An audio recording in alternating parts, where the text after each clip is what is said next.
So we never really did anything remotely. I don't think it works with us. But we've been kind of on and off. It's been a bit less kind of consistently all of us this time around. Both because of the situation, but also because I think creatively is an interesting thing to do. The first album was done over 4 years, and it was a consistent, like, everyone in the room for the whole time kind of thing. And I think it worked out well. But, we wanted to try to see how different clusters and different combinations will work. So that's what we've been doing now. So, it's like 2 to 3 people at a time at Duke's house, who's kind of engineering things now. So yeah, a bit more clustered, I guess, or fragmented. Have you learned new things about your songwriting from doing that and kind of doing these different pairings and stuff? Well, I think everyone's doing more with less people, if that makes sense. So I've been doing more things than I usually would do. So I like try to do some melodies, for example, which I never did before. Play the piano a bit, you know. So I guess you're seeing that. You're seeing kind of like more of each individual person's fuller vision rather than the full vision of everyone as a cumulative whole kind of thing. So yeah, I guess you'll see more diversity in a different way in terms of songs in total rather than in each individual song, if that makes sense. Yeah, you kind of get a stronger sense of each person's individual personality, which in turn kind of makes the overall personality of the band maybe a little bit broader. Yeah, I'd say so. I mean, so you had that with the first record as well, but it was much more subtle, right? So if someone who didn't know us and heard the songs, they would just hear clusterfuck throughout, right? But we knew kind of like which individual voice kind of like does what kind of thing in each song. But it was more of a, it was happening all the time, right? So it was like 6 people shouting all the time, essentially. This time around, it's more like, 2 to 3 people shouting at a time, I think. I guess with the first record, you're kind of trying to figure that out a little bit as well in terms of the kind of process and stuff of it when you're coming to terms with how you work best, whereas now you've maybe figured that out a little bit. You can kind of start to experiment and push things in different places and see how it impacts it. Maybe that's the kind of like, optimistic or like the kind of like the polished way of saying it. I think maybe the real cause was just we couldn't do it because of the lockdown, right? And because of different, consequences of that. So we're in different places, we're doing different things. So I think, that the real reason might be that. But regardless, it doesn't matter what the reason is, right? Like what matters is that things are slightly different now, and that's exciting. What occupies your mind most that isn't music? I am a philosophy grad student, so I think about that all the time, I guess. Probably more so than music. I mean, I kind of have to because it's, kind of my job. Was that the same before you started studying philosophy? Was it very much something that was kind of, when you were kind of growing up as a teenager, were existential things very much kind of, moving around your brain? Yeah, I mean, I had like a few existential crises as I was growing up for like random things. I remember when I was like 7 or 8, I just thought everyone was dead. I was like, what does that mean? How can I know that everyone is not dead, in the sense that, dead at the time probably meant something like as conscious as I am or something like that. So, I've been very bothered about these things in a very deep way for a long time. And, studying it hasn't actually helped with that. You don't really solve anything. You get more worried and more anxious. So that's where I am right now. I'm in a pit of anxiety. I just use like more technical terms to describe it than I was when I was 7. I think that's the only difference. Do you come upon methods of kind of dealing with it in a day-to-day way where you can kind of be comfortable with it, or?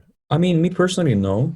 I tend to either, take the stuff I'm working on either very, very seriously, as in like matters of life and death kind of thing, even though that might not necessarily seem like other people, or I'm not interested in it, right? So if something doesn't bother me to my core, then I just don't really care about it, which is a good thing and a bad thing. It's a good thing because it means that, I care about the things I'm working on, but it's a bad thing because it means that the things I'm working on have a negative impact on my mental health, I guess, in terms of being constantly confused. So, I mean, when I don't think about it, I'm kind of okay, right?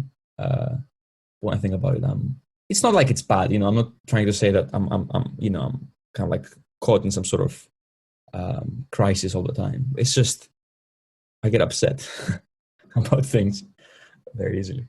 I think in today's world as well, you're kind of, with everything that's happening at the minute in terms of the state of the world, it's very easy to fall down those rabbit holes. Like it's kind of being thrown in your face constantly, all this horrible stuff that then prompts those thought patterns. Yeah, exactly. I mean, the stuff I am doing right now in philosophy is very much related to this kind of questions, right? So I'm thinking a lot about things like trust and disagreement, and social knowledge, right? So how do we know in social frameworks and communities? So they're very much kind of like questions that are prodded by things happening all the time around us.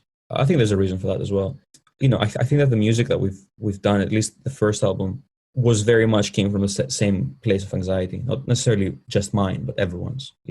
So in a sense, it's interesting because both of these avenues that I personally at least care about, even though they don't look like it from the outset, they come from the same place, and they're just different ways of voicing the same anxieties. Yeah, like what one's an artistic expression of it and one's kind of a direct communication of it. Yeah, I guess. I mean, I think they're both just saying, here's what I think is going on, and here's how I think we should solve it, right?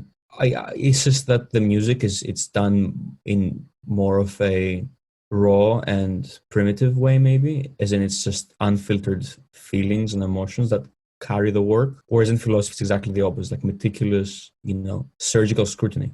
But it could be interesting though then how you take the perspective of something like the kind of scrutiny of philosophy and apply it to the music. Though. Yeah, I mean that's something that actually I think we did for a long time, and something that some people were. It's what you call pretentious, right? Like it's kind of like the idea that a bunch of 20-year-olds can create a concept album or something which is philosophically influenced, right? Like I think there's good reasons to worry about that and think it's a bit up its own ass, I guess.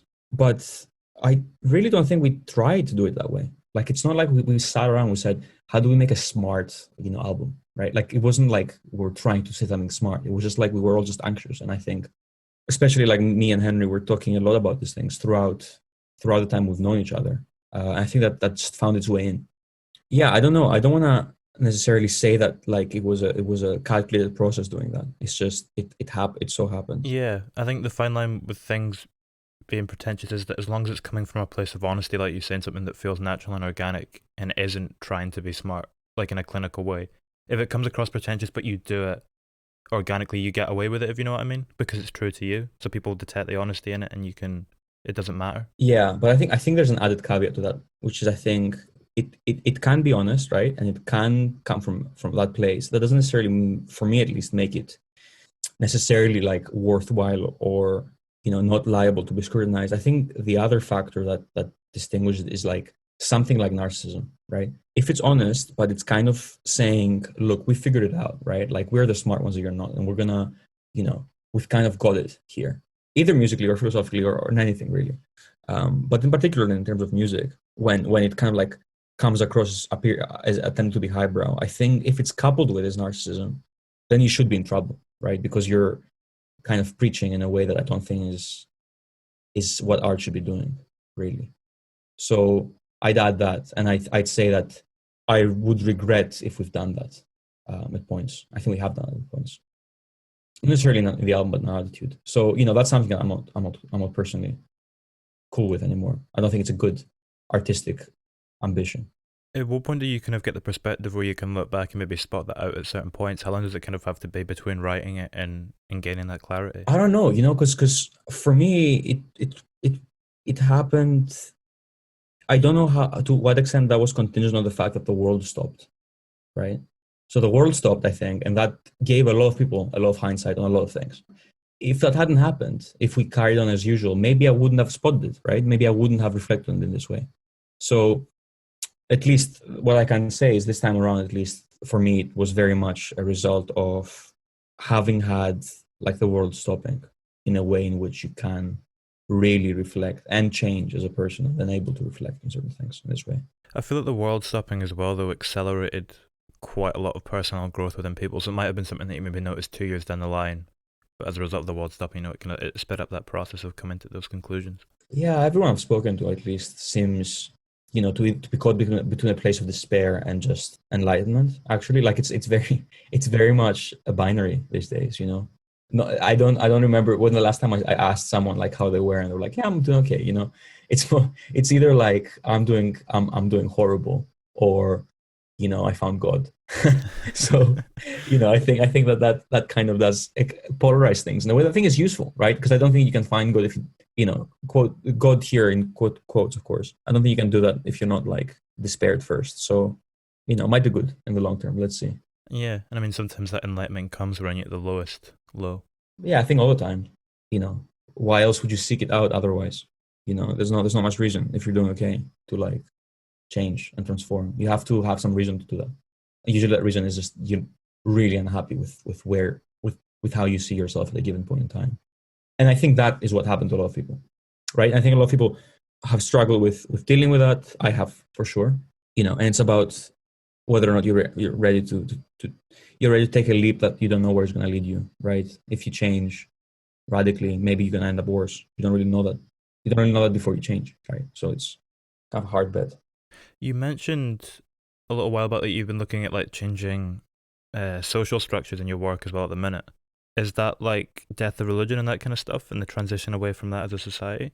Or what sort of stuff is that kind of entailing? So maybe it comes from that, but that's not how I phrase it, right? That wouldn't be appropriate in terms of philosophical like rigor. The way I see it is like there's been a collapse of consensus, right? The fragmentation of consensus, which is that we no longer believe in the legitimation and the myths that legitimate the institutions around us, right? So either be the electoral system, right? or expert testimony, or the news, or even science. There's been a slow erosion of the central role they play in which the majority of people take these things to be trustful, testifiers.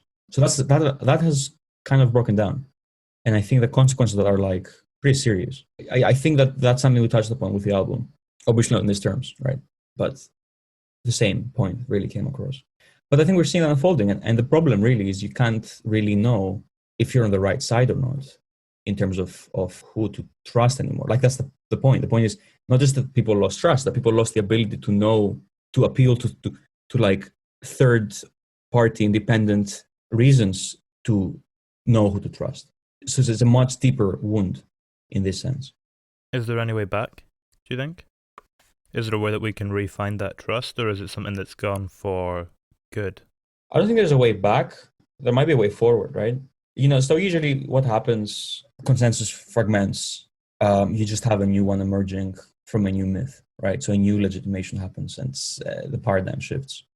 And then people just come around together again. Usually the thing that makes that happen is just violence, right? It's like raw violence, in which that's what revolutions come from, right? And that's what creates the necessary conditions for the emergence of a new consensus. Like, we won the war, therefore you now believe in this institution and this myths, because otherwise, we're going to kill you. So that's the big worry. The big worry is that in order to move forward, there might need to be radical, or not there might need to be, like I'm not saying, I don't like to use normative terms, but there might be necessary for there to be something like that happening.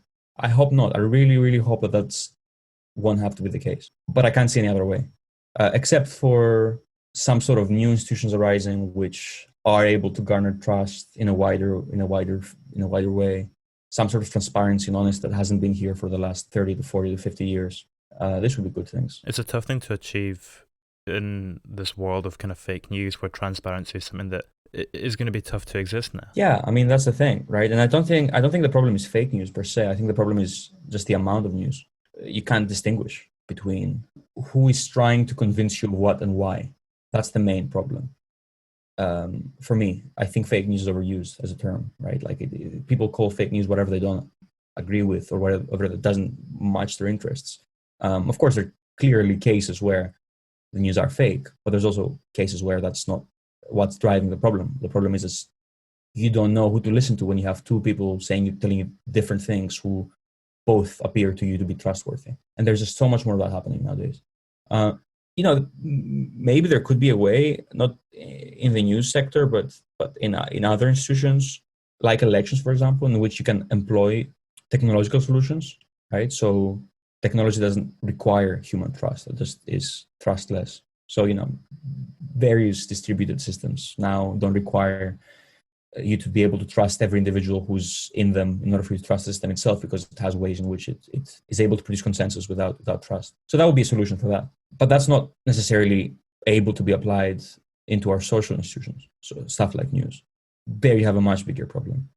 I mean, the one way I think that they should do is I think that they need to the kind of platforms that people use for information sharing now, they have to become, they can't be private anymore. I don't think the platforms themselves. So things like Twitter and Facebook, I think, being private and being liable to choices made by CEOs and COOs in terms of what can go on, what can't go on, what's to be promoted and what isn't to be promoted. I think this creates a very big conflict of interest and a lot of distrust and misinformation. So I think you have to kind of like make these things public forums in a way. They have to be like outside the reach of the markets in order for them to be able to foster the possibility even of trust. Do you think they would be able to regain it if they did that? Look, I mean, if you think about something like the BBC, which is supposed to be this kind of, public funded body that is not, non-biased, but it still seems to have something that people, they've lost trust in it as well. Well, I guess the difference between the BBC and what I'm saying here is that in the BBC, in order for you to post something in the news, you have to be employed by them, right? In kind of like a Twitter of sorts, which was not a private company, but was a public space, right?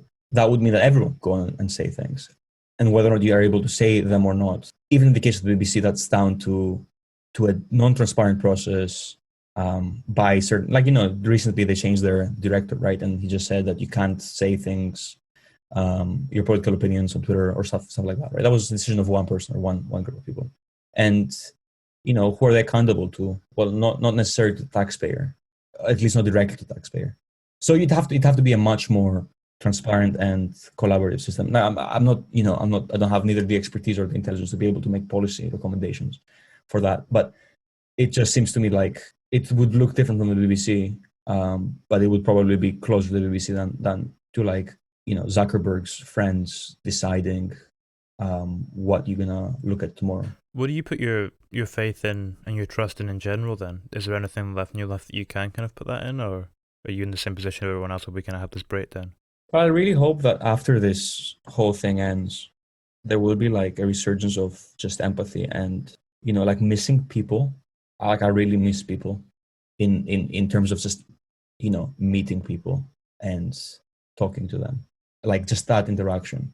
I think maybe like the fact that we've been kind of like robbed of it now might mean that we value it more later. And if we value that, like if we're able to empathize with individuals on that level, I think maybe that will lead to I don't think it's a coincidence that all this stuff's happening and amplified more in times where we're locked in our rooms, right? Like people are no longer people, they're just like avatars and then text.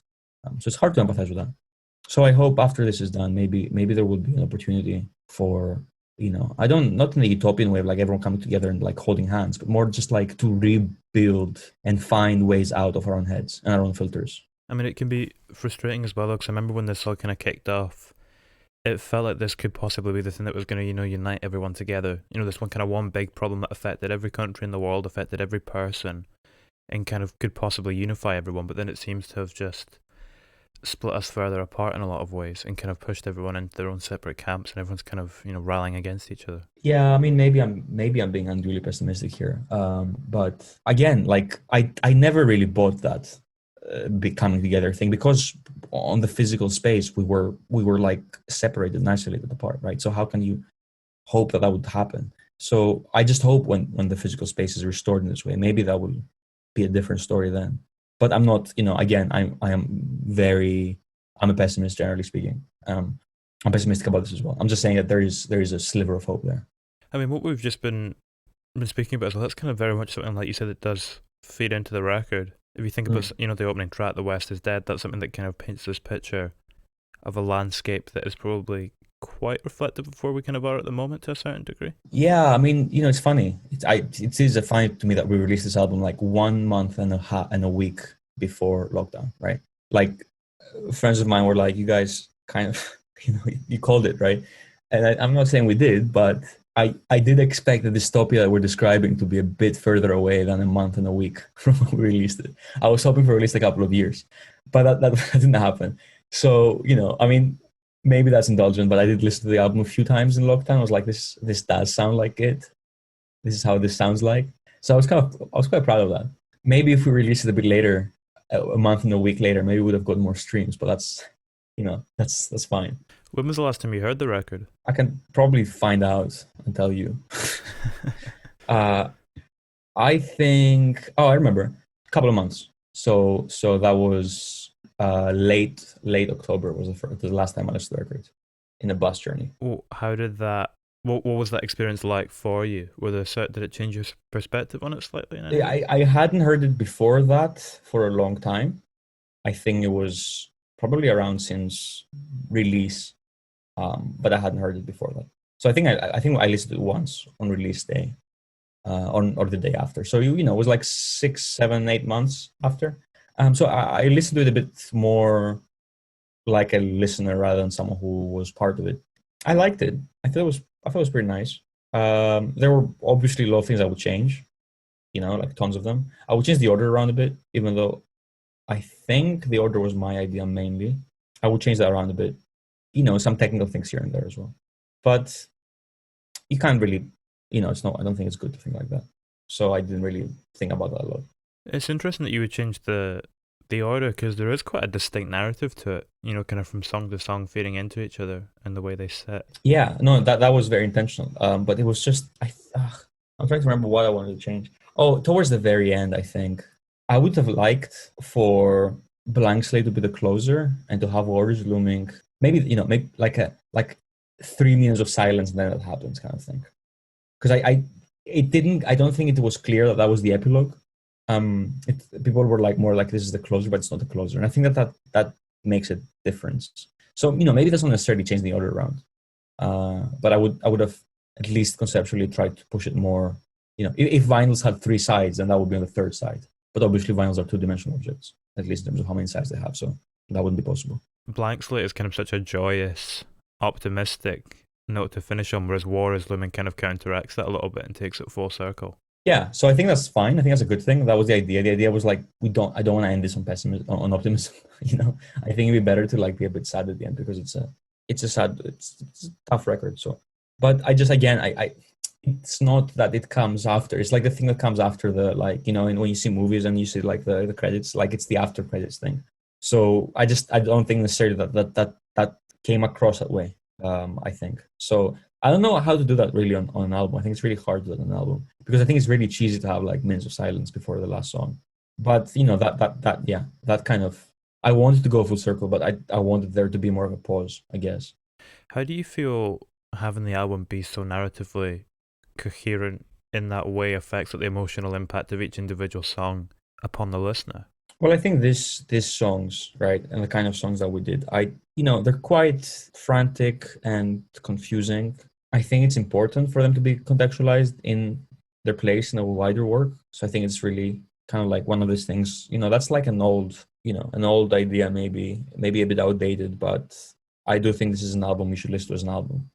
I don't really think you should like make a playlist and put a song in there. I mean, I'm not saying they shouldn't, like anyone can do whatever they want, but the songs are much better when they're heard in relation to each other. So, I think it definitely gives it, I think it definitely gives it it gives the songs meaning and a purpose, right? Because there is this like very intentional movement from each one to the other. There's this this formal and also lyrical evolution and devolution at points. So all these things I think just add to them.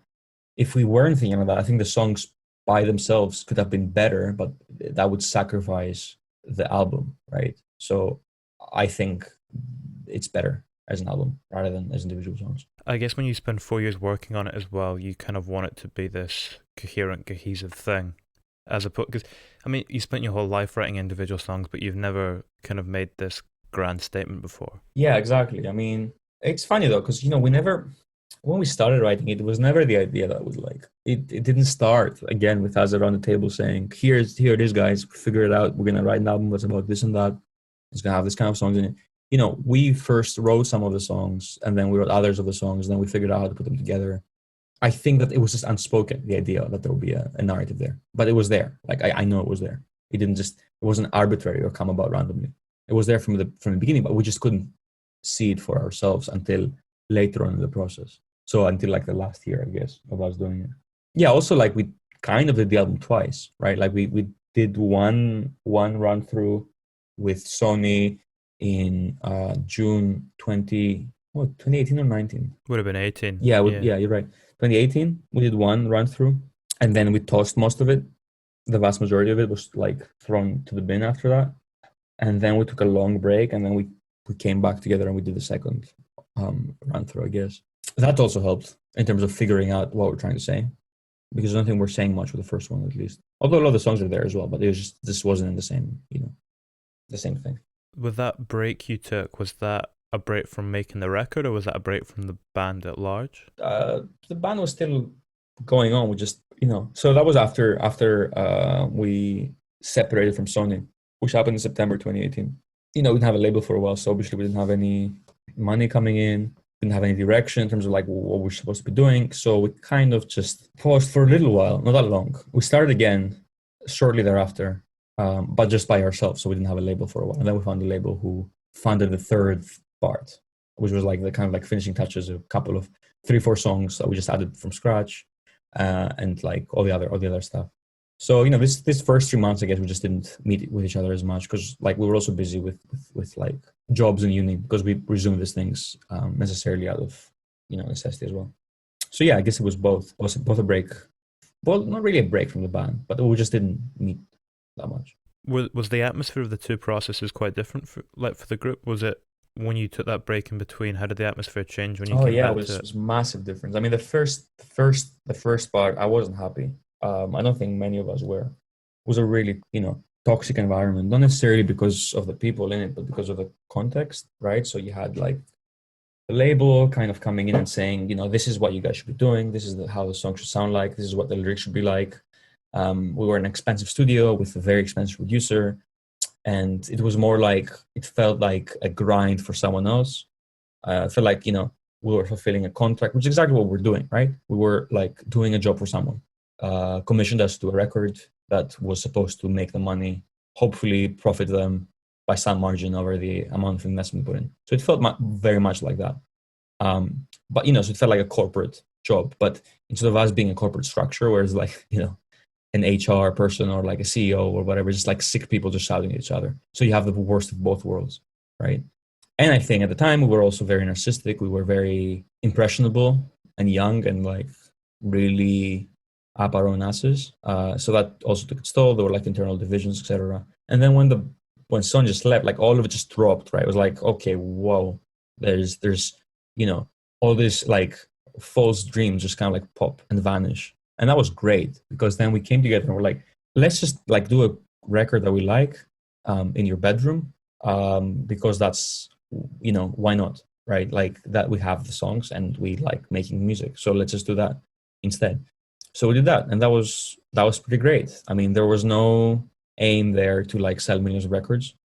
There was no aim to, fulfill some sort of contractual obligation. We didn't really, we weren't touring. We didn't really feel like very connected to like, fans or anything like that. So it was just like 5-6 people just trying to, make something meaningful. So that was very different. And much, much better, I think. Yeah, sounds like it's coming from a completely different place. Yeah, obviously at the expense of other things, right? Like, so, commercial success, which obviously people kind of look down on, but it's, it's a compelling promise. Being told that you can sell lots of records and be really famous and make a lot of money, that's a compelling promise. And then anyone who thinks otherwise, I think they're lying to themselves. Like, it's not like, you have to do it. We didn't do it out of choice. Initially not out of choice. Initially we were forced not to do it, and then we were really happy we were, in a way. But that's like, that's very, very attractive. It's a very attractive option. And I think we were all sad for a while that this was no longer possible. How old were you when you signed with Sony? I think I was just out of uni, so 20. Yeah, that's young. Yeah, and the other guys were like 19. Some of them were 18 as well. So we had no clue, like with no clue. It was, not like I'm much older. I mean, I'm 25 now. I guess I do feel more mature, but at the time, it was just insane. Straight out of uni, and then you just get handed this multi-thousand, hundreds of thousands pound deal and all these promises of like, worldwide success. And it's like, okay, that sounds pretty good, actually. I'll take that, right? And then you get like accustomed to the idea, and you get like fed and inflated. Your ego gets so inflated by these people, because that's how the job works, right?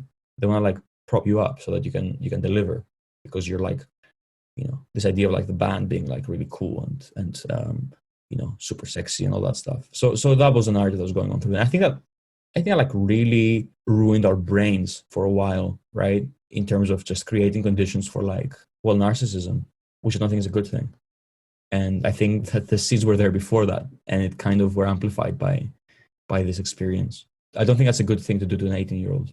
And a lot of people who actually go through with that and do like become very successful really struggle with these things, I think. How did that experience change your worldview and your kind of perspective and outlook on the world? Well, I mean, it's a big reason as to why I have the world you have now, right? Like it's really hard to disentangle, first of all, exactly how I did that, but it definitely was a crucial factor in shaping me, right? Like I wouldn't be who I was if this hadn't happened. I guess if I can try to be a bit specific and say that the one thing it did was reveal the vacuousness and the like emptiness of a lot of these institutional systems, such as major label and music industry, how they are full of just like hot air and extremely corporate entities, which is something maybe you know from before, right?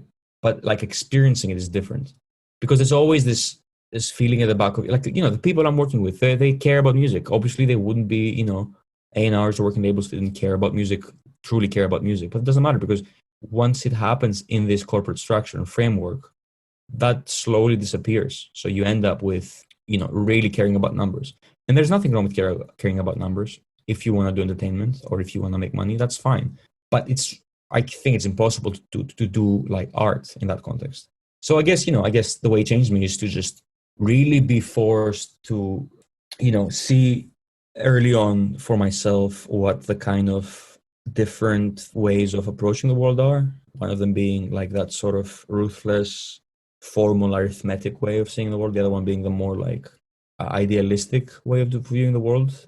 And kind of like the consequences that come from each of these ways. Like I think they both have consequences. And I don't think it's entirely clear, even to me now, if one of them is intrinsically superior to the other, right?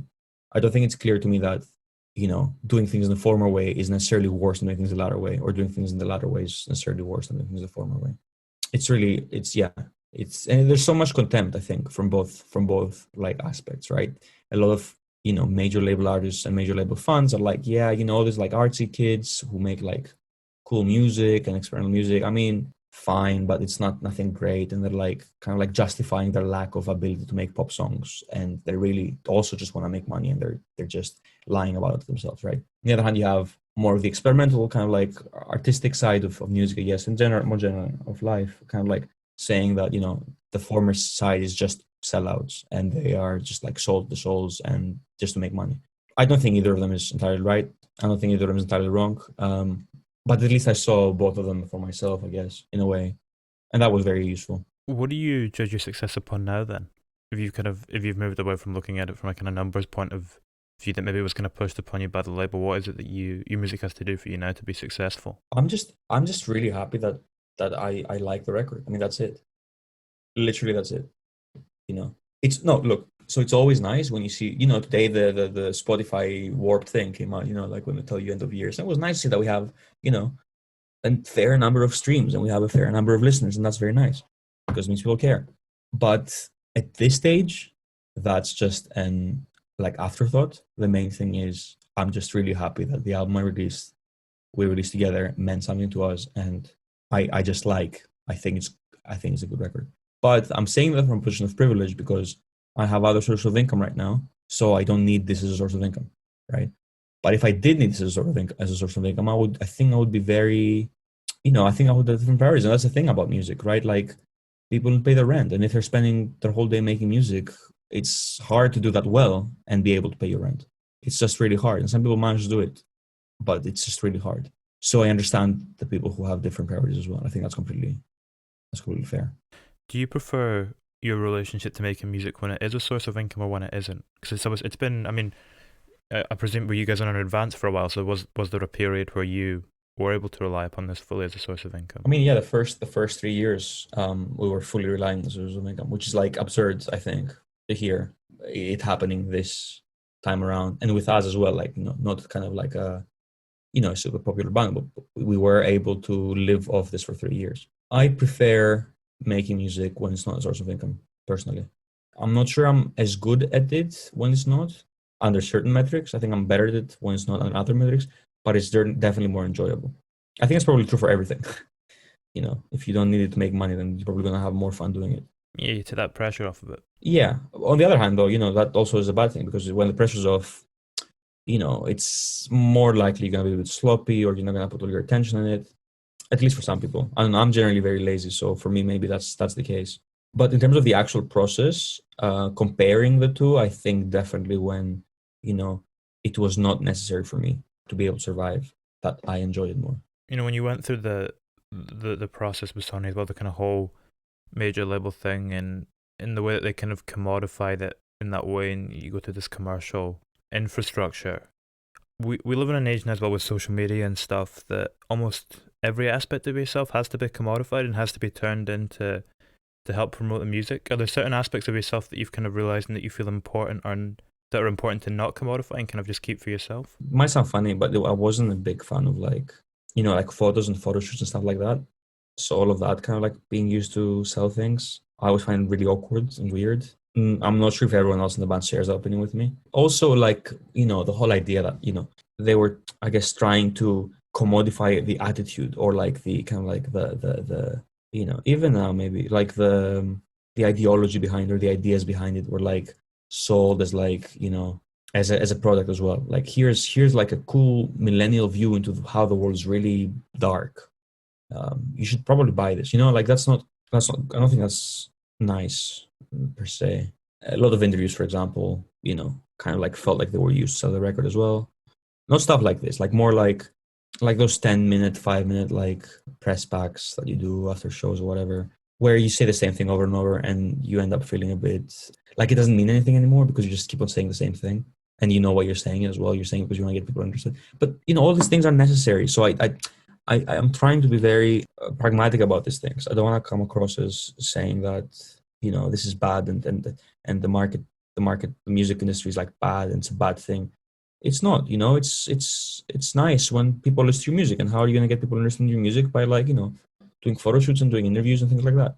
It's just hard when that happens in cases where you're just trying to make something is better when it's purer, I guess, in a way.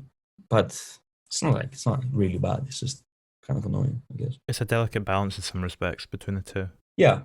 I guess the problem is when the balance is off, right? And that's when the real problems start. Like that's where I can't say that when the balance is off, and the balance was off for us for a while. That's when things just end up being bad. So I guess that the industry nowadays doesn't really care, for their own good reasons, doesn't really care for the right kind of balance for artists. And that ends up hurting them and the art they make. With Loaded, when you take that entire experience that we've kind of just been discussing and condense it into a song, did you have an idea? What was the kind of idea in your head for how you wanted to go about doing that? Because you kind of condense it into almost making it one event. Like you take something that's had the time span of a few years and put it into this one place. This idea of meeting someone and selling your soul to the devil. Yeah, I mean, it had a few iterations before it was what it was. It was not always about that. I don't know. I mean, Henry wrote the lyrics, right? We talked about it beforehand, but he wrote the lyrics. Yeah, I think it was just like that feeling, that story, in the song, I guess it was a pretty short moment, actually. It wasn't the whole time. It was like that, just the moment of signing, right? That's what it's about in a way. So just one small event that the song is about in a way, and things around it. But if I could, say after the fact, with hindsight, what it sounds like, it just sounds like probably what was going on in our heads as we were signing the thing. It's funny because long before Loaded, after we signed first, and early on in the Sony days, I went back home for like summer or Christmas or something, and my dad like asked me very seriously, like, "Are they devil worshippers?" I was like, "No, they're not. Don't worry. This is not this is not how it goes." But he's like, "Where do they get all the money?" And he's very confused about the whole idea, like of us kind of like blowing up early on, getting all this money.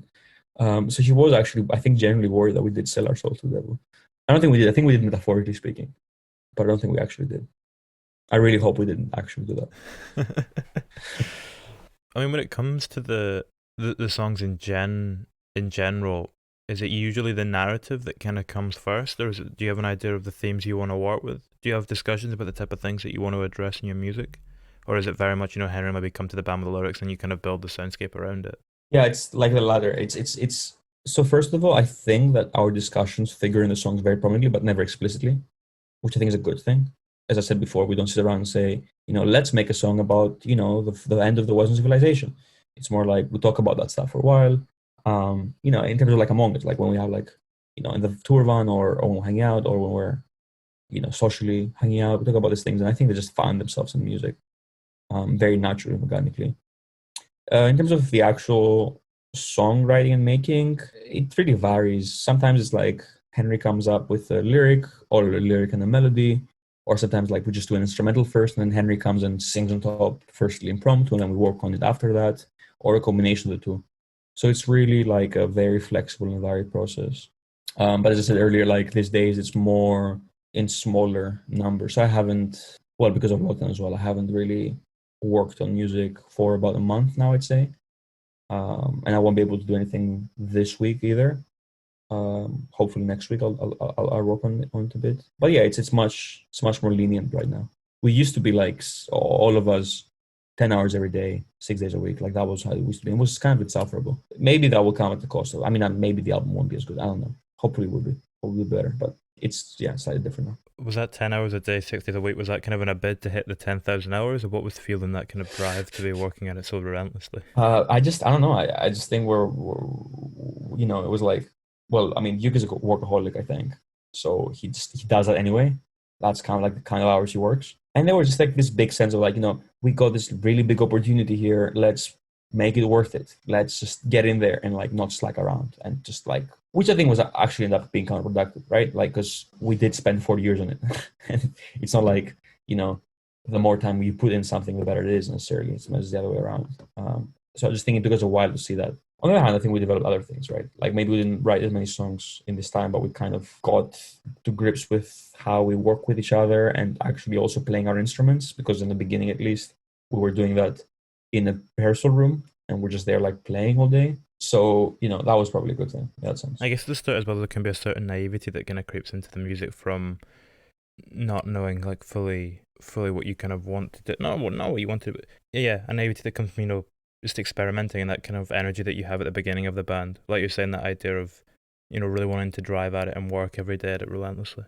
I think a lot of bands like, kind of do that from anyway, right? They start and then they work on things for a long time and then they get signed and they release a record. For us, we just happened to be signed very early on in the process. I was in the band for like 5 to 6 months before we got signed, which is crazy early, right? And this was my first band as well. So I think it was just a result of having to make up for things that hadn't happened before, that usually do happen in cases of bands. Yeah, I guess it was a good thing. Do you ever wish you'd had a wee bit longer before it all kind of kicked off? Yeah, I do. Although, I don't know. It would be a very different album, I think, for sure. Because I get a lot of part of it is just being thrown into that world really abruptly and just trying to figure it out as you go along. But in terms of my mental health, for example, yeah, it would have been better to like slowly work your way through. Although it'd be hard to see how that would have worked at the time. I was about to do a postgrad at Oxford when we got signed, so I would have done that if we didn't get signed. Maybe I might not have been part of it at all if it wasn't for the early start, which I think sounds, saying that makes me feel like I'm a bit ungrateful as well. Like the idea that, I'm not necessarily someone who always wanted to be a musician or anything like that. It kind of just happened for me, almost accidentally. That makes it feel a bit undeserved in a way. But that's the truth, and that's what happened. So I'm glad it happened the way it did. It also probably lends you a slightly different perspective on it as well, though. Like what we were speaking about earlier with your kind of philosophical background, that as a result of that, you can kind of give something to the music that someone who had maybe been devoted to it for years and years wouldn't have been able to. You're coming at it from a different angle. Yeah, maybe. I don't know. I really hope so. I really hope that like these things helped rather than hindered the process. I don't know if this album is like a philosophical album per se. I wouldn't necessarily say that. It did resonate with that in me, and I did feel like that contributed to it.